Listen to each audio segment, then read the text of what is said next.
ಹೇ ಶಾರದೆ ದಯ ಪಾಲಿಸು, ಈ ಬಾಳನು ಬೆಳಕಾಗಿಸು.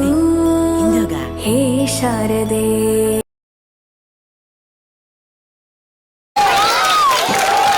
ಅತ್ಯಂತ ಯಶಸ್ವಿ ಮಾಡತಕ್ಕಂಥ ಈ ಒಂದು ಸಭೆಗೆ ಕಳೆಯನ್ನು ತಂದುಕೊಟ್ಟಂತ ನಮ್ಮ ಕ್ಷೇತ್ರ ಶಿಕ್ಷಣಾಧಿಕಾರಿಗಳಿಂದ ದಕ್ಷ ಆಡಳಿತರಾಗಿರ್ತಕ್ಕಂಥ ಶ್ರೀಯುತ ಎಸ್ ನಾಗೇಶ್ ಸರ್ ಅವರಿಗೆ ಈ ಕಾರ್ಯಕ್ರಮಕ್ಕೆ ಹೃದಯಪೂರ್ವಕ ಧನ್ಯವಾದಗಳು, ಅಭಿನಂದನೆಗಳು ಸರ್. Thank you sir. ಈಗ ಮುಂದಿನ ಕಾರ್ಯಕ್ರಮ ಮತ್ತೊಬ್ಬ ಅತಿಥಿಯಾಗಿರ್ತಕ್ಕಂಥ ಈ ಕಾರ್ಯಕ್ರಮದ ಮುಖ್ಯ ಕೇಂದ್ರಬಿಂದುವಾಗಿರ್ತಕ್ಕಂಥ ಶ್ರೀ ಕುಮಾರಿ ರಶ್ಮಿಗೌಡರು ಈ ಒಂದು ಕಾರ್ಯಕ್ರಮದ ಕುರಿತು ಕೇವಲ ಒಂದು 5 ನಿಮಿಷಗಳು ಮಾತ್ರ ತಮ್ಮಲ್ಲಿ ಮರೆ ಮಾಡಿಕೊಳ್ಳುತ್ತಿದ್ದಾರೆ. ಖುಷಿ ಆಯ್ತಲ್ಲ? ಯಾಕೆ ಬಹಳ ಖುಷಿ? ವೆರಿ ಗುಡ್, ಡಾನ್ಸ್ ಮಾಡ್ತೀರಿ. ಈ ಖುಷಿ ಆಯ್ತಲ್ಲ, ನಾನು 3 ಪ್ರಶ್ನೆ ಕೇಳ್ತೀನಿ. ಯಾರಿದು ಉತ್ತರ ಕೊಡ್ತಿರೋ ಅವರು ಪವರ್ಫುಲ್, ಸಕ್ಸಸ್ಫುಲ್, ಲಕ್ಕಿಯೆಸ್ಟ್ ಆಗ್ತಾರೆ. ಉತ್ತರ ಕೊಡ್ತೀರಿ ಎಲ್ಲರೂ? ರೆಡಿ? ಕ್ವಶನ್ ಕೇಳಿ. ನೀವೆಲ್ಲರೂ ಲೈಫ್ ನಲ್ಲಿ ಇವತ್ತೆಷ್ಟು ಖುಷಿಯಾಗಿದ್ದೀರಲ್ಲ, ಇವತ್ತು ಒಂದೇ ದಿನ ಖುಷಿಯಾಗಿರ್ಬೇಕು ಅನ್ಕೊಂಡ್ರು, ಸದಾ ಖುಷಿಯಾಗಿರ್ಬೇಕು ಅನ್ಕೊಂಡಿರೋ? Very good answer. ಸದಾ ಖುಷಿಯಲ್ಲಿರ್ಬೇಕಾದ್ರೆ ಹಾಗಾದ್ರೆ ಏನೇನ್ ಮಾಡ್ಬೇಕು ನಾವು? ಅದಕ್ಕೆ ನಾನು ಕ್ವಶನ್ ಕೇಳ್ತೀನಿ. ಸದಾ ಖುಷಿಯಲ್ಲಿರ್ಬೇಕಾದ್ರೆ 3 ಮಾಡ್ಬೇಕು, 3 ಮಾಡಬಾರ್ದು. ಓಕೆ, ನಾನು ಕ್ವಶನ್ ಕೇಳ್ತೀನಿ, ನೀವು ಆನ್ಸರ್ ಹೇಳ್ಬೇಕು. ಯಾವ್ದು ಮಾಡ್ಬೇಕು, ಯಾವ್ದು ಮಾಡಬಾರ್ದು. ದಿನ ಬೆಳಿಗ್ಗೆ ಎದ್ದ ತಕ್ಷಣ ವಾಟ್ಸಪ್, ಮೊಬೈಲು ನೋಡ್ಬೇಕು, ನೋಡ್ಬಾರ್ದು. ನೀವು ಇದನ್ನ ಡೈಲಿ ಫಾಲೋ ಮಾಡ್ಬೇಕು. ರಾತ್ರಿ ಮಲಗುವಾಗ ಬೆಳಿಗ್ಗೆ ಎದ್ದ ತಕ್ಷಣ ವಾಟ್ಸಪ್, ಮೊಬೈಲ್ ನೋಡ್ಬೇಕು. ಮತ್ತೇನ್ ಮಾಡ್ಬೇಕು ನೀವು ಹೇಳಿ? ಎದ್ದ ತಕ್ಷಣ ಏನ್ ಮಾಡ್ಬೇಕು? ಓದೋಕ್ಕಿಂತ ಮುಂಚೆ ಏನ್ ಮಾಡ್ಬೇಕು? Very good. ಓದೋಕ್ಕಿಂತ ಮುಂಚೆ ಏನ್ ಮಾಡ್ಬೇಕು? ಎದ್ದಿರಲ್ಲ, ಎದ್ದ ತಕ್ಷಣ ಫಸ್ಟ್ ಒಂದು ಥಾಟ್ ಹೇಳ್ಕೊಡ್ತೀನಿ, ಒಂದು ಸಂಕಲ್ಪ ಹೇಳ್ತೀನಿ. ದಿನ ನೀವೆಲ್ಲರದು ಮಾಡ್ಬಿಟ್ರೆ ನೀವು ಬಹಳ ಇಂಟೆಲಿಜೆಂಟ್ ಆಗ್ತೀರಿ, ವೈಸ್ ಆಗ್ತೀರಿ, ಮಾರ್ಕ್ಸ್ ಚೆನ್ನಾಗಿ ತಗೊಂತೀರಿ. ದಿನ ಅದನ್ನ 7 ಟೈಮ್ಸ್ ಹೇಳ್ಬೇಕು ಎದ್ದ ತಕ್ಷಣ. ಹೇಳ್ತೀರಿ? ಹೇಳ್ಕೊಡ್ಲಾ? ನೀವೆಲ್ಲರೂ ಹೇಳ್ತೀರಿ? ನಾನು ಸದಾ ಖುಷಿಯಲ್ಲಿರುತ್ತೇನೆ. ನಾನು ಬಹಳ ಲಕ್ಕಿಯೆಸ್ಟ್ ಆಗಿದ್ದೇನೆ. ನೀವು ಎಷ್ಟು ಸಂಕಲ್ಪ ಮಾಡ್ತಿರೋ 7 ಟೈಮ್ಸ್ ಮಾಡ್ಬೇಕು ಬೆಳಿಗ್ಗೆ ತಕ್ಷಣ. ನಾನು ಸದಾ ಖುಷಿಯಲ್ಲಿರುತ್ತೇನೆ, ನಾನು ಬಹಳ ಲಕ್ಕಿಯಾಗಿದ್ದೇನೆ. ಹೇಳ್ರಿ, ನಾನು ಸದಾ ಖುಷಿಯಲ್ಲಿರುತ್ತೇನೆ, ನಾನು ಲಕ್ಕಿಯಾಗಿದ್ದೇನೆ. ಹಾಗಾದ್ರೆ ನಾನು ಅಂದ್ರೆ ಯಾರು ನೋಡ್ರಿ? ಇದು ದೇಹ. ಈ ದೇಹ ಸತ್ತೋಗ್ಬಿಡ್ತದೆ. ನಾನು ಅಂತೇನಲ್ಲ, ನಾನು ಆತ್ಮ. ಆತ್ಮ ಎಲ್ಲಿದೆ? ಎಲ್ಲಿದೆ ತೋರಿಸ್ರಿ. Very good. ಈ ಆತ್ಮ ಖುಷಿಯಲ್ಲಿದ್ರೆ ದೇಹವು ಆರೋಗ್ಯವಂತವಾಗಿರ್ತದೆ. ಈ ಆತ್ಮ ದುಃಖಿತ ಆದ್ರೆ ದೇಹ ರೋಗಿ ಆಗ್ತದೆ. ಅದಕ್ಕೆ ದಿನ ಎದ್ದ ತಕ್ಷಣ ನಾನು ಸದಾ ಖುಷಿಯಲ್ಲಿರುತ್ತೇನೆ. ಹೇಳ್ರಿ. ನೆಕ್ಸ್ಟ್, ದಿನಾನು ಸಹ ನೀವು ಓದ್ಕೊಂಡು ಕುತ್ಕೊಳ್ತೀರಲ್ಲ, ಓದ್ಕೊಂಡು ಕುತ್ಕೊಳ್ಳುವಾಗ ಒಂದು ಮಾತು ನೆನ್ಪಿಟ್ಕೊಳ್ಳಿ. ಓದ್ಕೊಳ್ಳುವಾಗ ಎವ್ರಿ ಡೇ ಭಗವಂತನ ನೆನಪು ಮಾಡಿ ಸ್ಟಾರ್ಟ್ ಮಾಡ್ಬೇಕು. ಭಗವಂತನ ಕಿರಣಗಳು ನನ್ನ ಮೇಲೆ ಬೆಳೀತಾ ಇದೆ ಅಂತ ಸಂಕಲ್ಪ ಮಾಡಿ ಸ್ಟಾರ್ಟ್ ಮಾಡ್ಬೇಕು. Very important. ಊಟ ಮಾಡ್ತೀರಲ್ಲ, ಊಟ ಮಾಡುವಾಗ ಏನ್ ಮಾಡ್ತೀರಿ ಎಲ್ಲರೂ? ಊಟ ಮಾಡುವಾಗ ಏನ್ ಮಾಡ್ತೀರಿ? ಮೊಬೈಲ್ ನೋಡ್ತೀರಿ, ಇಲ್ಲ ಟಿವಿ ನೋಡ್ತೀರಿ. ಟಿವಿ ನೋಡ್ಕೊಂಡು ಊಟ ಮಾಡಿದರೆ ಟಿವಿ ಹೇಗೆಲ್ಲ ಡಿಶನ್ ಜಗಳಾಡ್ತಿರ್ತೀರಿ, ಟಿವಿ ಹೇಗೆ ಒಬ್ರಿಗೊಬ್ರು ಕೆಟ್ಟ ಮಾತಾಡ್ತಿರ್ತೀರಿ. ನಾವು ವಿಲನ್ ಆಗ್ಬಿಡ್ತೀವಿ. ವಿಲನ್ ಆಗ್ಬೇಕು, ಹೀರೋ ಆಗ್ಬೇಕು. Very good answer. ಎಷ್ಟು ಚಂದ ಆನ್ಸರ್ ಮಾಡ್ತೀರಿ. ಹಾಗಾದ್ರೆ ಹೀರೋ ಆಗ್ಬೇಕಾದ್ರೆ ಇವತ್ತಿನಿಂದ ನಿಮ್ ಮನೆಯಲ್ಲಿ ಕಂಪಲ್ಸರಿ ನೀವೇ ಸ್ಟಾರ್ಟ್ ಮಾಡ್ಬೇಕು. ಊಟ ಮಾಡುವಾಗ ಟಿವಿ ನೋಡಬಾರ್ದು. ಊಟ ಮಾಡೋದು ಬಹಳ ಪವಿತ್ರವಾದಂತ ಕಾರ್ಯ. ದೇಹಕ್ಕೆ ಶಕ್ತಿಯನ್ನ, ಆತ್ಮಕ್ಕೆ ಶಕ್ತಿಯನ್ನ ಹಾಕ್ತಿರ್ತೀವಿ. ಆ ಟೈಮಿಗೆ ಆ ಟಿವಿ ನೋಡ್ತೀರಲ್ಲ, ಆ ಟಿವಿಯಾಗ ಬರೀ ಕೆಟ್ಟ ಶಬ್ದ. ನೀವು ಊಟ ಮಾಡುವಾಗ ಆ ಕೆಟ್ಟ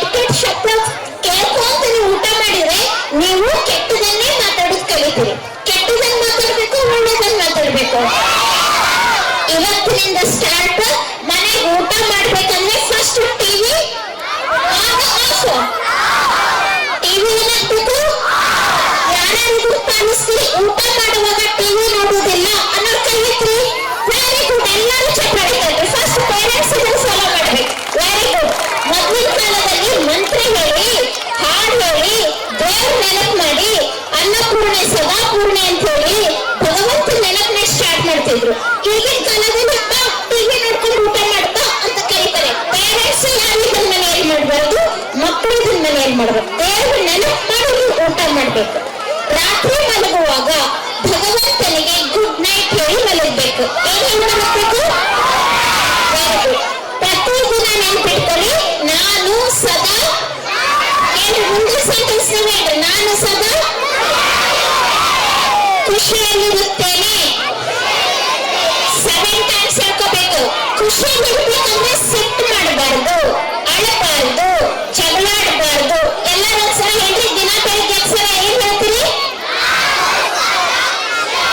ವೆರಿ ಗುಡ್. ಅವಾಗ ನಿಮಗೆ ಭಗವಂತನ ಆಶೀರ್ವಾದ ಸಿಗ್ತದೆ. ಸದಾ ನಿಮಗೆ ಭಗವಂತನ ಬ್ಲೆಸ್ಸಿಂಗ್ಸ್ ನಲ್ಲಿ ಶ್ರೇಷ್ಠರಾಗ್ತೀರಿ. ಈ ಶಾಲೆಯಲ್ಲಿ ಕಲಿತವರು ಒಬ್ಬೊಬ್ರು ಕೇವಲ ಡಾಕ್ಟರ್, ಇಂಜಿನಿಯರ್ ಆಗೋದಲ್ಲ, ಈ ಶಾಲೆಯಲ್ಲಿ ಕಲಿತವರೆಲ್ಲರೂ ದೇವತೆಗಳಾಗಬೇಕು. ಏನಾಗಬೇಕು? ದೇವತೆಗಳಾಗಬೇಕಂದ್ರೆ ಸಿಟ್ಟು ಮಾಡಬಾರ್ದು, ಅಳಬಾರ್ದು, ಮಧುರವಾಗಿ ಮಾತಾಡ್ಬೇಕು. ಓಕೆ, ಆ ರೀತಿ ಮಧುರವಾಗಿ ಮಾತಾಡ್ಬೇಕಂದ್ರೆ ದಿನ ಮೆಡಿಟೇಷನ್ ಮಾಡ್ಬೇಕು. ಮೆಡಿಟೇಷನ್ ಹೆಂಗ್ ಮಾಡ್ಬೇಕಂತ ಹೇಳ್ಕೊಡ್ತೀನಿ. ಎಲ್ಲರೂ ನೇರ ಕೂತ್ಕೊಳ್ಳಿ. Straight, sit straight, close your eyes, ಕಣ್ಣು ಮುಚ್ಚಿ ಈ ರೀತಿ ನೋಡ್ರಿ, ಈ ಮುದ್ರೆಯಲ್ಲಿ ಕೂತ್ಕೊಳ್ಳಿ. Very good. ನಾನು ನಿಮಗೆ ಕೆಲವೊಂದು ವಿಚಾರ ಹೇಳ್ತೀನಿ, ಎಲ್ಲರೂ ನಿಮ್ಮ ಮನಸ್ಸಿನಾಗ ರಿಪೀಟ್ ಮಾಡ್ರಿ. ಯಾರು ಬಾಯಲ್ಲಿ ರಿಪೀಟ್ ಮಾಡಬಾರ್ದು. ಮನಸ್ಸು ಪ್ರಶಾಂತ ಇಟ್ಕೋಬೇಕು. ಈ ರೀತಿ ಮೆಡಿಟೇಷನ್ ಮಾಡೋದ್ರಿಂದ ನಿಮ್ಮ ಕಾನ್ಸಂಟ್ರೇಷನ್ ಪವರ್ ಇನ್ಕ್ರೀಸ್ ಆಗ್ತದೆ. ಕಣ್ಮುಚ್ಚಿ ನೇರ ಕೂತ್ಕೊಳ್ಳಿ. ಅಕ್ಕಪಕ್ಕದವರೆಲ್ಲ ಸೈಲೆನ್ಸ್ ನಲ್ಲಿ.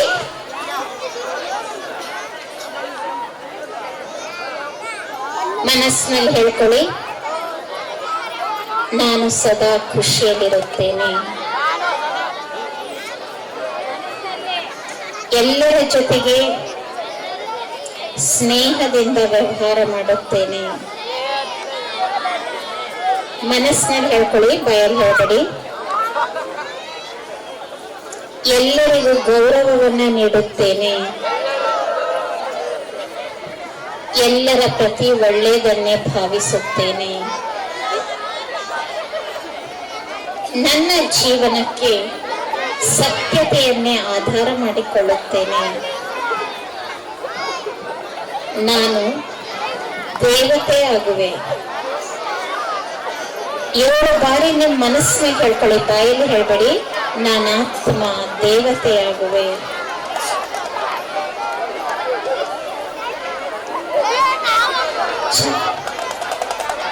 ಇಲ್ಲಿ ಕಲಿತು ಎಲ್ಲ ದೇವತೆಗಳಾಗ್ಲಿ ಅಂತ ಪೋಷಕರು ಆಶೀರ್ವದಿಸ್ಬೇಕು. ಪೋಷಕರು ಮಕ್ಕಳನ್ನು ಬೆಳೆಸುವಾಗ ಕತ್ತೆ, ನಾಯಿ, ಹಂಗೆ ಅಂತ ಶಬ್ದ ಹೇಳಿ ಬೈಬೇಡ್ರಿ. ಬೈದ್ರೆ ಅದೇ ಶಾಪ್ ಆಗಿ ಅವ್ರ ಸಂಸ್ಕಾರ ಅದೇ ರೀತಿ ಆಗ್ತದೆ. ಪೋಷಕರು ಮಧುರವಾಗಿ ಮಾತಾಡಿ, ಧ್ಯಾನವನ್ನ ಕಲೀರಿ, ಮೆಡಿಟೇಷನ್ ಮಾಡಿ, ಮನೆಯನ್ನ ಮಂದಿರ ಮಾಡ್ಕೊಳ್ಳಿ. ಈ ಶಾಲೆಯಲ್ಲಿ ಕಲಿತವರೆಲ್ಲರೂ ರೆಕಾರ್ಡ್ ದಾಖಲೆ ಮಾಡಿ, ಹೆಂಗ್ 16 ಬಂದು ದಾಖಲೆ ಮಾಡಿದ್ದೀರಿ, ದೇವತೆಗಳಾಗುವ ದಾಖಲೆ ಮಾಡ್ತಾರೆ ಅಂತ ಹೇಳ್ತಾ ಅನುವು ಮಾಡಿಕೊಟ್ಟ ಸರ್ವರಿಗೂ ಅನಂತ ವಂದನೆಗಳು. ಓಂ ಶಾಂತಿ. ತುಂಬಾ ಒಳ್ಳೆಯ ಮಾತನಾಡಿರ್ತಕ್ಕಂಥ ವಿದ್ಯಾರ್ಥಿಗಳಿಗೆ ಒಂದು ಒಳ್ಳೆಯ ಗುಣಗಳನ್ನ ತಮ್ಮ ಜೀವನದಲ್ಲಿ ಅಳವಡಿಸಿಕೊಳ್ಳಬೇಕು ಮತ್ತು ಪೋಷಕರು ಸಮೇತ ಮಕ್ಕಳಿಗೆ ಒಳ್ಳೆಯ ಹಿತನುಡಿಗಳನ್ನು ಕಲಿಸಬೇಕಂತೇಳಿ ಇದು ಯೋಚನೆ ಮಾಡಿರ್ತಕ್ಕಂಥ ಶ್ರೀ ಕುಮಾರಿ ಲಕ್ಷ್ಮೀ ಮೇಡಮ್ ಅವರಿಗೆ ಮತ್ತು ಬ್ರಹ್ಮಕುಲ ವಿದ್ಯಾ ಸಮಾಜ ಅವರಿಗೆ ಈ ವೇದಿಕೆಯ ಪರವಾಗಿ ಅಭಿನಂದನೆಗಳು, ಧನ್ಯವಾದಗಳು. ಈಗ ಮುಂದಿನ ಕಾರ್ಯಕ್ರಮ. ಈಗ ನಾವು ಪ್ರತಿ ವರ್ಷದಂತೆ ಈ ವರ್ಷವೂ ಮಹಿಳೆಯರಿಗೆ ಕ್ರೀಡಾಕೂಟವನ್ನು ಏರ್ಪಡಿಸಿದ್ವಿ. ಕೆಲವು ಸ್ಪರ್ಧೆಗಳನ್ನು ಏರ್ಪಡಿಸಿ ಅದರಲ್ಲಿ ವಿಜೇತರಾದ ಸ್ಪರ್ಧೆಗಳಿಗೆ ಈ ಒಂದು 5 ನಿಮಿಷದೊಳಗೆ ಅವರಿಗೆ ಬಹುಮಾನ ನೀಡಲಾಗುತ್ತೆ. ದಯಮಾಡಿ ಎಲ್ಲರೂ ಯಾರ್ಯಾರು ಗೆದ್ದಿದ್ದೀರೋ ವೇದಿಕೆಯ ಬಲಭಾಗಕ್ಕೊಂಡು ಇಲ್ಲಿ ನಿಂತ್ಕೋಬೇಕು. ಬೇಗ ಬರಬೇಕು. ಶ್ರೀಯುತ ನರಸಿಂಹ ಅವರು ಈ ವೇದಿಕೆಯನ್ನು ಕುರಿತು ನಮ್ಮ ಈ ಒಂದು ವೇದಿಕೆಯನ್ನು ಕುರಿತು ಅವರು ಮಾತನಾಡಿದರೆ ನಮಗೆ ಕೇಳಿಕೊಂಡಿದ್ದು ನಮ್ಮ ಜಿಲ್ಲಾ ಪಂಚಾಯತ್ ಸದಸ್ಯರು ಶ್ರೀಯುತ ನರಸಿಂಹ ಅವರು.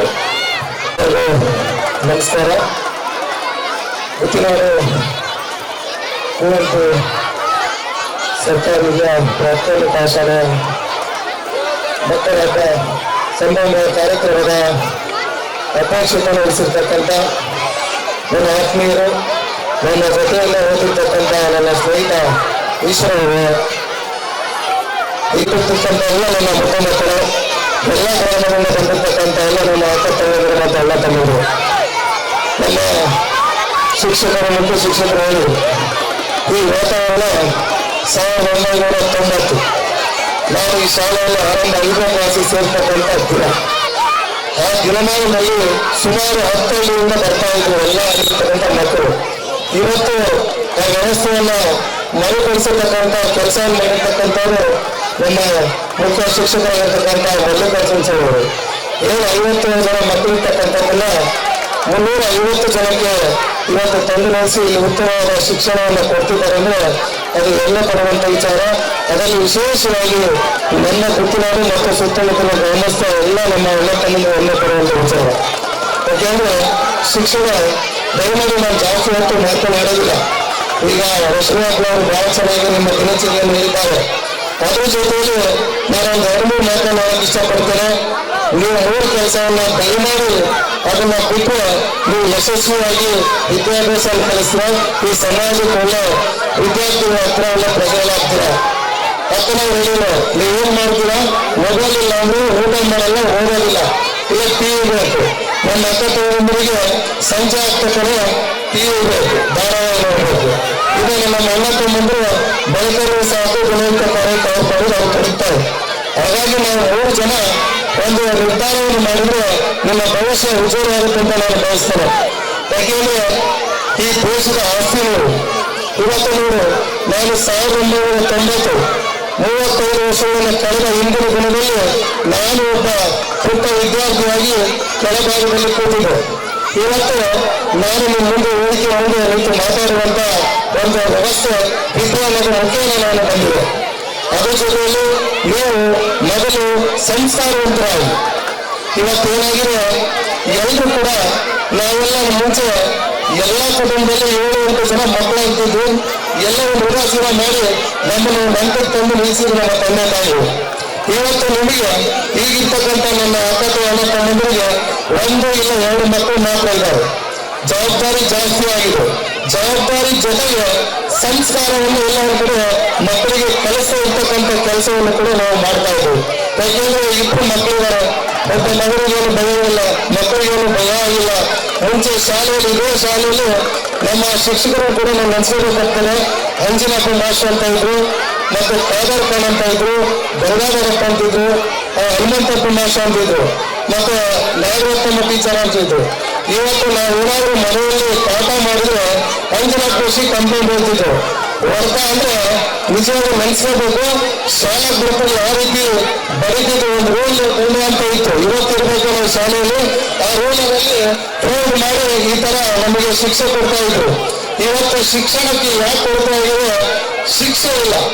ಇವತ್ತು ಯಾರಾದ್ರೂ ಮಕ್ಕಳಿಗೆ ಶಿಕ್ಷಕರು ಏನಾದ್ರೂ ನಿಮಗೆ ಒಂದು ವರವನ್ನ ಹೊಡೆದ್ರೆ ಇಡೀ ಕುಟುಂಬ ಬಂದು ಅವರಿಗೆ ದಂಡಿಸ್ತೀರ. ಹಾಗಾಗಿ ಮಕ್ಕಳಿಗೆ ಭಯ ಇಲ್ಲ. ನಮ್ಮ ಸೀಬಾರ್ ಅಂತ ಬಸ್ ಸ್ಟ್ಯಾಂಡ್ ಅಲ್ಲಿ ನಾವು ಎಲ್ಲಿ ಸುತ್ತಾಡ್ತಾ ಇರಲಿಲ್ಲ ಟೀಚರ್ಸ್ ಬರುವಂತ ಸಂದರ್ಭದಲ್ಲಿ. ಈಗ ಮಕ್ಕಳು ಟೀಚರ್ ಜೊತೆಗೆ ಯಾರು ಫ್ರೆಂಡಾಗಿ ಓಡಾಡ್ತಿದ್ದಾರೆ. ಹಾಗಾಗಿ ಮಕ್ಕಳಿಗೆ ವಿದ್ಯೆ ಕಲಿಸುವ ಜೊತೆಗೆ ನಾವು ಸಂಸ್ಕಾರವನ್ನು ಕಲಿಸಬೇಕು. ಅದ್ರ ಜೊತೆಗೆ ನಾನು ಇನ್ನೊಂದು ಹೇಳೋಕೆ ಇಷ್ಟಪಡ್ತೇನೆ. ಇವತ್ತು ನಾವು ಏನ್ ಮಾಡ್ತೀವಿ, ಮಕ್ಕಳನ್ನ ಎಲ್ಲ ದೇವಾಲಯಕ್ಕೆ ಕರ್ಕೊಂಡು ಹೋಗ್ತಾ ಇದ್ದೇವೆ, ನಮ್ಮ ಬೇರೆ ಬೇರೆ ಟೂರಿಸಂ ಸ್ಥಳಗಳಿಗೆ ಕರ್ಕೊಂಡು ಹೋಗ್ತಾ ಇದ್ದೇವೆ. ಆದ್ರೆ ನಾವು ಕೆಲವೊಂದು ಸ್ಥಳಗಳನ್ನ ನಾವು ಮರಿತಾ ಇದ್ದೇವೆ. ಯಾಕೆಂದ್ರೆ ಮೊನ್ನೊಂದು ವಿಚಾರದಲ್ಲಿ ನಾನು ಕೆಲವೊಂದು ಹೊಸ ವಿಚಾರಗಳನ್ನು ನಾನು ಭಾಷಣಕ್ಕೆ ಇಷ್ಟಪಡ್ತೇನೆ. ಇವತ್ತು ಏನಾಗಿದೆ, ಈ ದೇಶದಲ್ಲಿ ಎಲ್ಲ ಮಕ್ಕಳು ಉನ್ನತವಾದ ಶಿಕ್ಷಣವನ್ನು ಕಲಿಬೇಕು.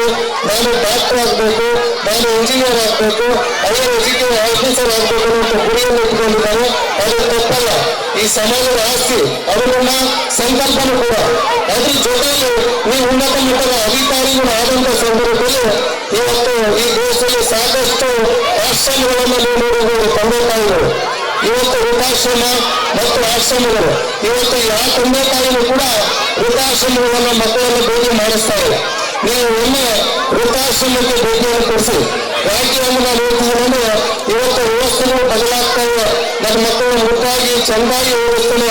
ಅವರು IAS, IPS ಮತ್ತು ಉನ್ನತ ಅಧಿಕಾರಿಗಳು ಮತ್ತು ಬೇರೆ ದೇಶದಲ್ಲಿ ಹೊರದೇಶದಲ್ಲಿ ಹೋಗುವಂತ ಸಂದರ್ಭದಲ್ಲಿ ನಮ್ಮನ್ನ ತಂದೆ ತಾಯಿಯನ್ನ ವೃದ್ಧಾಶ್ರಮದಲ್ಲಿ ಸೇರಿಸುವಂತ ಕೆಲಸಗಳಾಗ್ತಾ ಇದೆ. ಹಾಗಾಗಿ ಆ ಮಕ್ಕಳಿಗೆ ಈಗ ಗೊತ್ತಾಗಬೇಕು, ಇವತ್ತು ನಮಗೋಸ್ಕರ ಈ ತಂದೆ ತಾಯಿಗಳು ಶ್ರಮ ಪಟ್ಟಿದ್ದಾರೆ. ಇವರು ನಮ್ಮೊಟ್ಟಿಗೆ ನಾವು ಯಾಕೆ ನಮ್ಮ ಜೊತೆಗೆ ಇಟ್ಕೋಬಾರ್ದು. ಇವತ್ತು ನೀವು ನಮ್ಮ ಮಕ್ಕಳು, ನಾನು ನಿಮ್ಮ ತಂದೆ ತಾಯಿಗಳು ನಿಮ್ಮ ಮಕ್ಕಳು. ಹಾಗಾಗಿ ನೀವು ಆ ಸಂಸ್ಕಾರವನ್ನು ಕಲಿಸಬೇಕು. ಅದ್ರ ಜೊತೆಗೆ ನಾನು ಒಂದು ಮಾತನ್ನು ಹೇಳಕ್ಕೆ ಇಷ್ಟಪಡ್ತೇನೆ. ಗಾಂಧೀಜಿಯನ್ನು ನೀವು ಮುಗಿಸಬೇಕಾಗ್ತದೆ. ಈ ದೇಶಕ್ಕೆ ಸ್ವಾತಂತ್ರ್ಯವನ್ನು ತಂದುಕೊಟ್ಟಿರ್ತಕ್ಕಂಥ ಗಾಂಧೀಜಿ ಅವರ ಒಂದು ಸಂದೇಶವನ್ನು ಏನು ಹೇಳ್ತಾರೆ, ನನ್ನ ಜೀವನ ನನ್ನ ಸಂದೇಶ. ಅಂದ್ರೆ ನಾನು ಹೇಗಿರ್ತೀನಿ ಹಾಗೆ ನನ್ನ ಜನ ಇರ್ತಾರೆ ಅಂತ. ಅದ್ರ ಜೊತೆಯಲ್ಲಿ ಅಂಬೇಡ್ಕರ್ ಮಾತನ್ನು ಹೇಳ್ತಾರೆ, ಈ ವಿದ್ಯಾರ್ಥಿಗಳು ಅದನ್ನು ಸರಿಯಾಗಿ ಕೇಳಬೇಕಾಗ್ತದೆ. ವಿದ್ಯೆ ಅನ್ನುವಂಥದ್ದು ಹುಲಿಯ ಹಾಲಿನಂತು, ವಿದ್ಯೆ ಅನ್ನುವಂಥದ್ದು ಹುಲಿಯ ಹಾಲಿನಂತು. ಅದನ್ನು ಕುಡಿದವರು ಗರ್ಜಿಸಲೇಬೇಕು. ನೀವು ಎಲ್ಲರೂ ಒಳ್ಳೆಯ ವಿದ್ಯಾರ್ಥಿಗಳಾಗ ನೀವು ಅದು ಹುಲಿಯ ಹಾಲಿದ್ದ ಹಾಗೆ ಅದನ್ನು ಕುಡಿದವರು ಗರ್ಜಿಸಲೇಬೇಕು. ಇವತ್ತು ನಮಗೆ ಸಂವಿಧಾನ ಕೊಟ್ಟಿರ್ತಕ್ಕಂಥದ್ದು ಇವೆಲ್ಲರೂ ಸಮಾನತೆಯಿಂದ ನಮಗೆ ವಿದ್ಯಾಭ್ಯಾಸ ಸಿಕ್ಕುವುದನ್ನು ಅದು ಅಂಬೇಡ್ಕರ್ ನೆನೆಸ್ಕೋಬೇಕಾಗ್ತದೆ. ಇನ್ನೊಂದು ವ್ಯಕ್ತಿ ಸರ್ದಾರ್ ವಲ್ಲಭಾಯ್ ಪಟೇಲ್ ಅಂತ ಒಬ್ಬ ಮಹಾನ್ ನಾಯಕರನ್ನು ಕೂಡ ನಾವು ನೆನೆಸ್ಕೋಬೇಕಾಗ್ತದೆ. ಮಕ್ಕಳಿಗೆ ಎಲ್ಲ ಈ ದೇಶ ಸ್ವಾತಂತ್ರ್ಯ ಬಂದಂತ ಸಂದರ್ಭದಲ್ಲಿ ಹರಿದು ಹಂಚಿ ಹೋಗಿ ರಾಜ್ಯದ ವ್ಯವಸ್ಥೆಯಲ್ಲಿ ಇತ್ತು. ಅದನ್ನೆಲ್ಲ ಒಗ್ಗೂಡಿಸುವಲ್ಲಿ ಆ ನಮ್ಮ ಮಹಾನ್ ನಾಯಕರು ಸರ್ದಾರ್ ವಲ್ಲಭಾಯ್ ಕೂಡ ಬಹಳಷ್ಟು ಪಾತ್ರರು. ಯಾಕೆ ಹೇಳ್ತೀನಿ ಅಂದ್ರೆ, ನೀವು ಜೀವನದಲ್ಲಿ ಒಂದು ಗುರಿಯನ್ನು ಇಟ್ಕೋಬೇಕಾಗ್ತದೆ. ನಾವು ಈ ಸಮಾಜಕ್ಕೆ ಏನೋ ಒಂದು ಸಂದೇಶವನ್ನು ಕೊಡಬೇಕಂದ್ರೆ ಆ ಒಂದು ಆದರ್ಶ ವ್ಯಕ್ತಿಗಳನ್ನು ನಾವು ಪಾಲಿಸಬೇಕಾಗ್ತದೆ.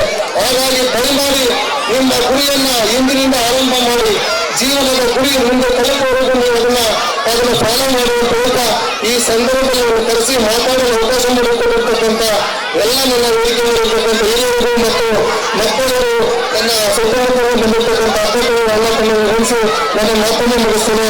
ಜೈ ಜೈ ಕರ್ನಾಟಕ. ಮಹತ್ವದ ವಿಷಯವನ್ನು ತಿಳಿಸ್ತಕ್ಕಂಥ ಶ್ರೀಯುತ ಮಾಜಿ ಜಿಲ್ಲಾ ಪಂಚಾಯತ್ ಸದಸ್ಯರಾದ ಲಕ್ಷ್ಮಣ್ ಸರ್ ಅವರಿಗೆ ಹೃತ್ಪೂರ್ವಕ ಅಭಿನಂದನೆಗಳು. ಈಗ ಪ್ರೌಢ ಕಾರ್ಯಕ್ರಮಿಸಿಕೊಂಡಿದ್ದಾರೆ ನಮ್ಮ ಶಾಲಾ ಶಿಕ್ಷಕರ ಶ್ರೀಮತಿ ದೀಪಶ್ರೀ ಅವರು. ಈ ಶಾಲೆಯ ನಿರ್ಮಾಣ ಮಾಡಿರ್ತಕ್ಕಂಥವ್ರು ನಿರ್ಮಾತೃ ಮಲ್ಲಜನವರು ನಾವು ಯಾವುದೇ ಕೊಡುಗು ಮರಿಬಾರದು. ಇವತ್ತು ಕುವೆಂಪು ಮಾದರಿ ಶಾಲೆ ಗುತ್ತಿನಾಡಲ್ಲಿ ಆಗಿದೆ ಅಂದ್ರೆ ಅದು ಜಿಲ್ಲೆಯಲ್ಲಿ ಒಂದೇ ಒಂದು ಶಾಲೆ ಇರ್ತಕ್ಕಂಥದ್ದು. ಈ ರೂವಾರಿ ಮಲ್ಲಜನ ಕೂಡ ಈ ಸಂದರ್ಭ ನೆನಬೇಕು. ಅವರ ಆತ್ಮಕ್ಕೆ ಶಾಂತಿ ಸಿಗಲಿ ಅಂತ ಹೇಳ್ತಾ ಈ ಸಂದರ್ಭ ನಾನು ಮಾತನ್ನು ಮುಗಿಸ್ತೇನೆ. Good evening everyone. ನಮ್ಮ ಶಾಲೆಯಲ್ಲಿ ಶಾಲಾ ವಾರ್ಷಿಕೋತ್ಸವದ ಪ್ರಯುಕ್ತ ಶಾಲಾ ತಾಯಂದಿರಿಗೆ ಅನೇಕ ಆಟೋಟ ಸ್ಪರ್ಧೆಗಳನ್ನು ಏರ್ಪಡಿಸಿದ್ದು, ವಿಜೇತರಿಗೆ ಈಗ ಬಹುಮಾನ ವಿತರಣಾ ಕಾರ್ಯಕ್ರಮವನ್ನು ವೇದಿಕೆ ಮೇಲಿರುವಂತಹ ಗಣ್ಯರು ನೆರವೇರಿಸಿಕೊಳ್ಳಬೇಕೆಂದು ಕೇಳಿಕೊಳ್ಳುತ್ತೇನೆ. Mahanthamma third prize, Mahanthamma third prize. First prize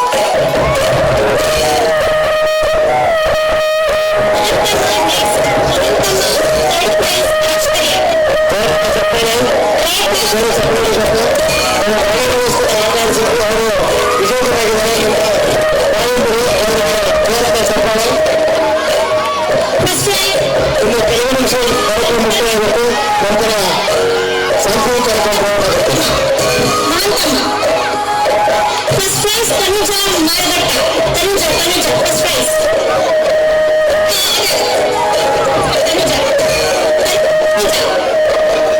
Sudha second prize Margatta Sudha. Pavitra Hosalli third prize. Next Rekha ಬಂದಿಲ್ಲ. Sudha Margatta second price.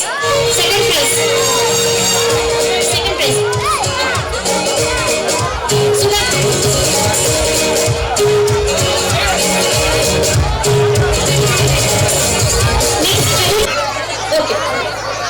Group ಕೊಟ್ಟಿದ್ದೀನಿ, ಅದು ಗ್ರೂಪಿಗೆ ಆಯ್ತಾ ಸರ್? ಕೊಡಿ. ಸರಿ, ರೇಖಾ ಬಗ್ಗೆ ಬರ್ತೀರಾ?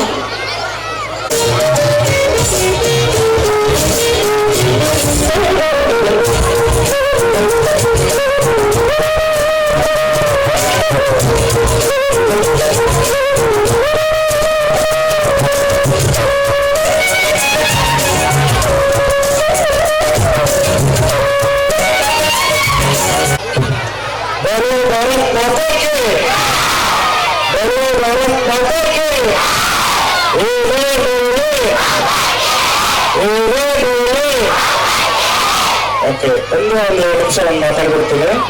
ನಿಮ್ಮ ಕಾರ್ಯಕ್ರಮ ಬಹಳ ರೆಡಿಯಾಗಿ ಬಂದಿದ್ದೀರಾ. ನಾವು ಈ ಮಾತಾಡೋಕ್ಕ ಸಂದರ್ಭ ಅಲ್ಲ, ಆದರೂ ನನಗೆ ಒಂದು ಅವಕಾಶ ಕೊಟ್ಟಿದ್ದೀರಾ.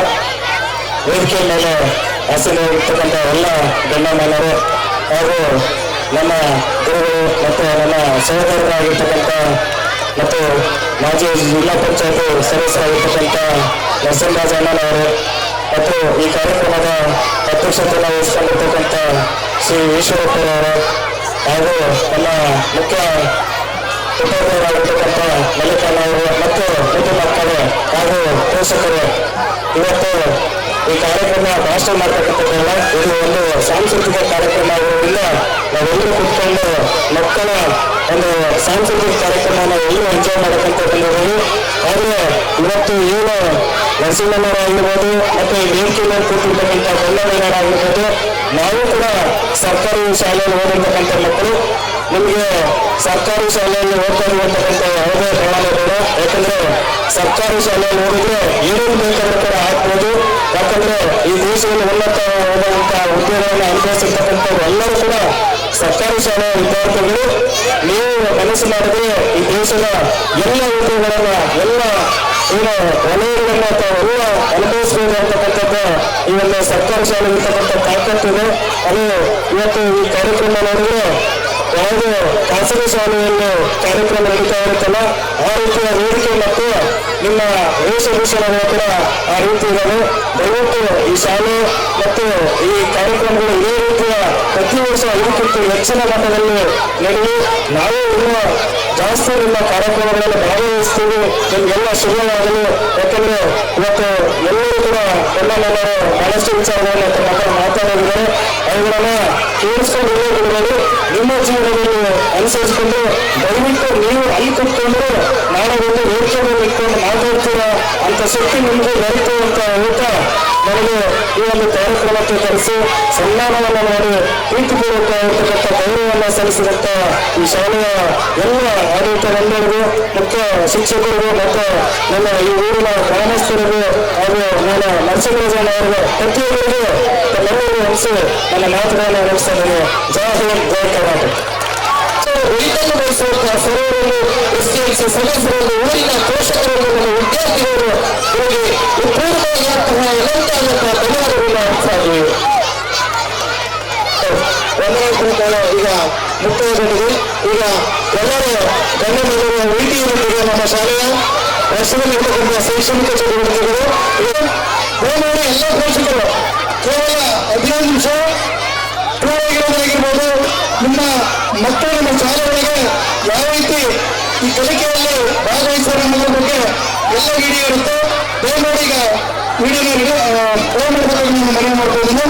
ದಯಮಾಡಿ ಸ್ವಲ್ಪ ಒಂದು 5 ನಿಮಿಷ ಕುತ್ಕೊಂಡು ನೋಡ್ಕೊಂಡು ನೋಡಬೇಕಾಗಿ ನಾನು ತುಂಬಾ ಮನವಿ ಮಾಡ್ತಾ ಇದ್ದೀನಿ. ಸರಿ.